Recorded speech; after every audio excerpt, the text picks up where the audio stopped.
Yeah, great opportunity to go on the road to restore historic rivalry here at the University of Texas, one that Texas and Arkansas have battled for a long, long time with some great teams, some great games, and for this rivalry to be restored. I know so much is made in college football right now about realignment, conference realignment, and teams losing rivalries. We've picked up two great ones, this being the first here with Arkansas. So looking forward to the opportunity Saturday. First up, we have Tom Murphy, the Arkansas Democrat-Gazette. Hey, Steve, I'm wondering what your take is on the quarterback, Taylen Green, what dimensions he gives to them. And also his backup, Malachi Singleton's gotten enough action that you probably could have a comment on him as well. Yeah, I think Taylen is a fantastic talent. He's got, obviously has the size, the arm strength, the ability to run the football and quarterback-driven runs, the ability to buy time, make all the throws down the field. He covers a lot of ground. A lot of times you watch the tape and you're like, how did he cover so much ground? It doesn't look like he's moving that fast, but yet he is, at 6'6", 230 pounds. So really, really good talent. Obviously, the backup is a little bit different build, more of kind of that stocky running back style, but yet still has the ability to do what they do. I think Coach Petrino's done a great job with both of them. And Coach Pittman, anytime you're averaging nearly 300 yards passing and 200 yards rushing, that's a pretty good offensive football team. And in their system, it definitely starts with the quarterback. And last game, Arkansas gave up a bunch of passing yards and the deep ball. I'm wondering just what your thoughts are on taking on this defense. Well, I think they're a talented defense. They've had 2 weeks to kind of get some things, shored up and cleaned up. I know we're going to get a great version of them defensively. So, they got really good coaches over there. So I don't think we can just assume that we're going to have that same luxury. We're going to have to play really good football offensively. But we're going to need to be balanced. And that's a challenge because they're very good up front.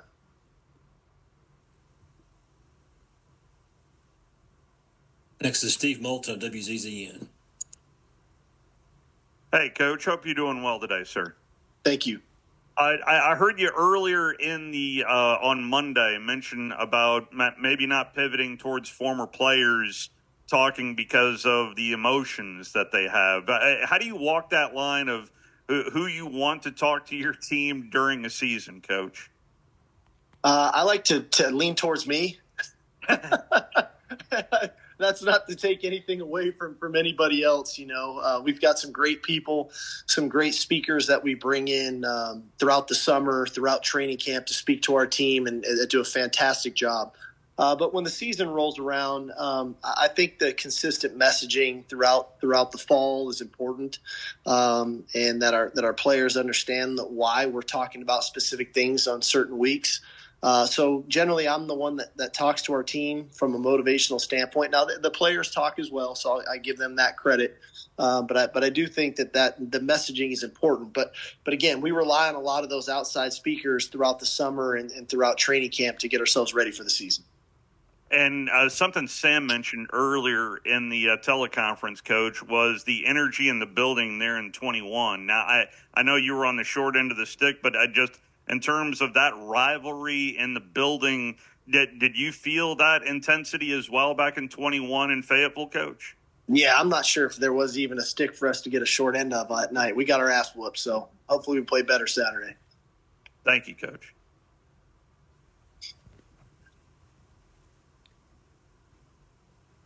Next is Bob Holt, the Arkansas Democrat-Gazette. Hey, Steve. I don't know if I've ever heard that saying before. That's a good one. Hey, Luke Haas, Arkansas's tight end. I think Texas offered him. I don't know if you remember recruiting him. I know you guys recruit a lot of big-time players, but number 9 for Arkansas tight end, just wondering what your take is on him. Yeah, he's a guy that definitely, he gets a lot of targets. I think, again, Coach Petrino does a great job of scheming and working to get people isolated one-on-one and opening zones. And he's a huge, product of that. Leads them in touchdown receptions. And he's a guy that, as a tight end, they move around and they create, he's really the primary on a lot of things that they do. And then now, I know you're not all the way through the SEC schedule yet, but you're a good way through it. Just wondering what the grind has been like compared to what the reality of that's been like compared to maybe what the expectation was, how that's been for y'all. Well, I think that we had a pretty good understanding coming in, that there was going to be a physical component to this, right? And how physical the game is in the SEC at the line of scrimmage. And this week's no different. Arkansas is very good at the line of scrimmage. They have big people. They're built like a lot of the rest of the SEC is built. I think one of the bigger challenges in this conference is the mental intensity that you have to have week to week. There are no layups in this league. You have to come ready to play week in and week out. And the moment you don't, you get beat. And there's been some really good teams in our league that have probably lost games that they're looking back and they're kicking themselves that maybe they weren't quite as ready to play. And so I think that's probably the bigger challenge, is getting our players every Monday in the right frame of mind to prepare the right way for the task at hand, part of which is, again, that physical nature at the line of scrimmage. Thanks. Yep. Next is Kurt Bowles of the Houston Chronicle. Steve, because Taylen Green's so big, are you bringing in Vince Young to run the scout team? I'd love to. I don't know. BY's kind of busy right now, but yeah, very similar. Because he's such a threat to run, have a lot of Arkansas opponents, run zone coverage to, keep their eyes in the backfield so they're, not in man-to-man running down the field away from him? Well, I think everybody's, tried different things. Some successful, some not so successful, right? They don't average, 500 yards a game offensively, if people are shutting them down. And so I think, like anything, to play good defense is one, you try to develop a plan that, you has a solid foundation, and that you have the auxiliary calls off of that plan, so that you're not just a sit and duck, sit and target, because, again, they've got great experience on their coaching staff with Coach Pittman and Coach Petrino. And so, I think varying looks is going to be key. I think putting ourselves in position to guard them, because they have plenty of weapons to throw the ball to. But yet, making sure that we try to contain him against not only the designed runs, but again, the off schedule runs. And so, like I said, it's a heck of a challenge. Thank you. Yeah. Next is Anwar Richardson of Orange Bloods. Good afternoon, Coach. Coach Quinn has played in a lot of obviously big games on the road with you guys throughout his career. Talk about, from your perspective, what you've seen from him when he goes in on the road. It seems like he's pretty unflappable. And is there a road game that kind of sticks out to you the most, that you're really impressed with, whether it's for preparation or how he played?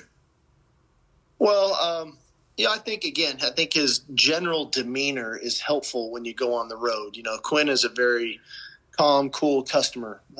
He doesn't get too emotional, too high, too low. It's pretty even keel. And I think that's important when you're on the road. I think that's important for us as a team. I think poise and composure is always critical when you're on the road. And he exemplifies that. And so that's helpful. I think probably the best one that I can recall is going into Tuscaloosa a year ago. I felt like he was really dialed in, and he was really just in a great frame of mind. And I think that permeated throughout the entire offense that night. We had no pre-snap penalties in a very tough environment, which tells me we were poised, we were composed, but we were focused. We had the right type of mental intensity needed in that environment. And that's what it's going to take here Saturday as well.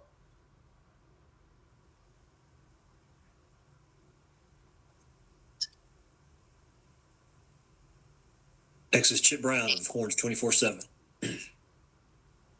Hey, Steve, I know you mentioned you wanted to get the outside zone going, and what do you think it is that sort of held it back?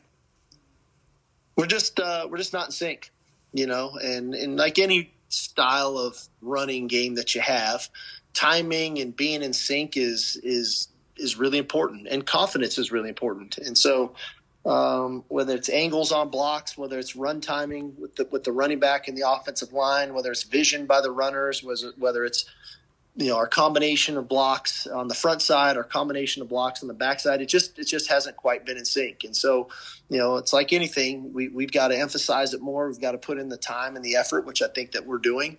And then we got to start to find our rhythm there again. And, I talked a lot about going into last week's game about finding our mojo as an offense, which I think that we did. And this week it's been about, okay, how do we get back to our timing and execution of our outside zone? Because at some point, obviously, you're going to need to run it against 7 and 8 man boxes, and you've had the rotation at running back, and it's been a little different this year than in years past.